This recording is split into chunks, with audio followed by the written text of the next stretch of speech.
kind of suppressing a giggle because I'm thinking back to the beginning of this worship service when he said that he didn't try to coerce you or well, he has a different way, and I just have to share that with you first. Being kind of an elderly member of the congregation, I store up traditions, and we have used them frequently. One of them was that someone is asked to speak about stewardship or a letter is written. So I asked him that question, and he got the sweetest little smile on his face and said, well, nobody has said anything. Would you be willing? So watch out for the smile. It works better than this on me anyway.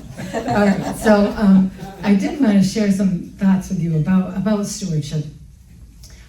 Partly because it's important to me and I feel that I have struggled with it sometimes.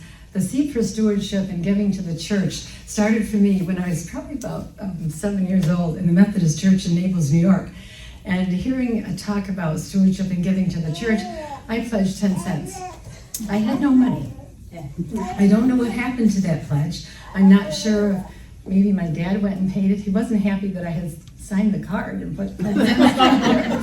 So anyway, things that we do as adults begin in our childhood. I'm convinced of it. So when I became associated with the Trinity Church, that was one thing I decided that I was going to do, is I was going to free on my own will give. So here we go. Why do I give here in support of Trinity Place? Because I personally benefit from it, and I feel that others do as well. And I feel that it's helping other people beyond these walls in our community.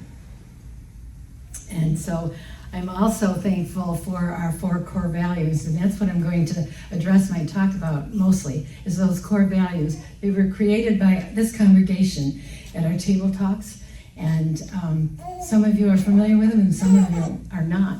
So let me share those with you. They were very important as we sought for a new priest to be with us and help us grow more into those goals. The first one is adaptive worship.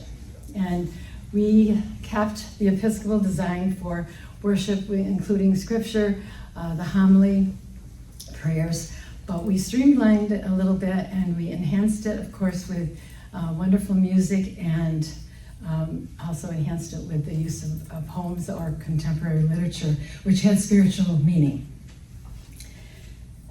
Then we also were working to find the wisdom in that ancient scripture and perhaps hear God's call to us to action. Radical hospitality. No, I'm not going to talk about coffee hour this time. I'm going to say that I am thankful that we have this space to share with people, and especially am I thankful that this communion table is open to all persons. This table is open to everyone. Special.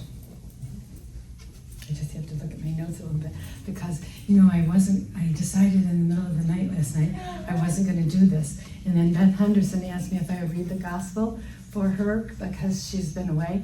And I read the gospel and it said about you would be given words and wisdom. So then I decided I'd do it. So the next one is also important to me, collaborative outreach. We don't have the manpower to brand our own ministry, but we're very fortunate that we can work with other organizations. We have a good example going on right now, our partnership with Family Promise and the Christmas Angels. We also work with Community Lunch. We have a team that volunteer there to help provide lunches for people in our community. We also give, or have given in the past financially. In Columbus sermon, when they said, what do you give for? These are all the things we give for. And we have been able to give to Blueprint Geneva. We've been able to give financially to Boys and Girls Club, to Community Lunch, to Center of Concern, to name just a few.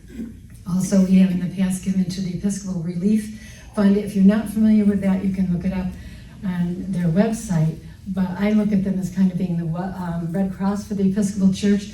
They show up in places of disaster to give aid. The last one, personal transformation. I guess the best thing you could do for that is to pick up a copy of Columba's sermon and read that overly frequently, because I feel that's basically what that sermon was about, is how we can be personally transformed. Just a tiny little story of my life and experiencing that. If you want more, you can always ask me. But in the past at 520 Trinity, we did have some outreach to the migrant people in our community. One of our members was able to make contacts, and they set up a turkey collection. This person had their car parked in a good place, and you could drop your turkey off, and she would take care of delivering that. We also did another fun thing. We made Easter baskets for the migrant children. We lost that somewhere along the way, and lost that connection. But I'm happy to see that not just here is this connection being reformed and re-energized, but I think more so in our whole community. And when I was going back and forth to Geneva and Canandaigua, I could see the people working in the fields, they're bending down, cutting the cabbage, throwing it in the trucks. And I felt sad and sorry for them, and felt badly that I didn't do anything to help them after we had lost that little connection with our migrant people before. So I'm so happy that it's been regenerated, and again, showing how we partner with other people and organizations in this ministry to migrant workers.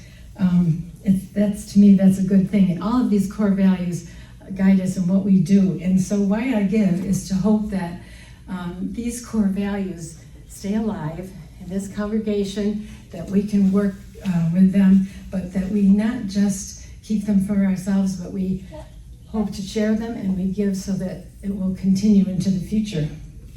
And I think, let's see if I have a closing comment here. Okay. Here's personal transformation with the migrant workers. I can feel happy now, and at least am proud that my church is doing something to help the migrant workers.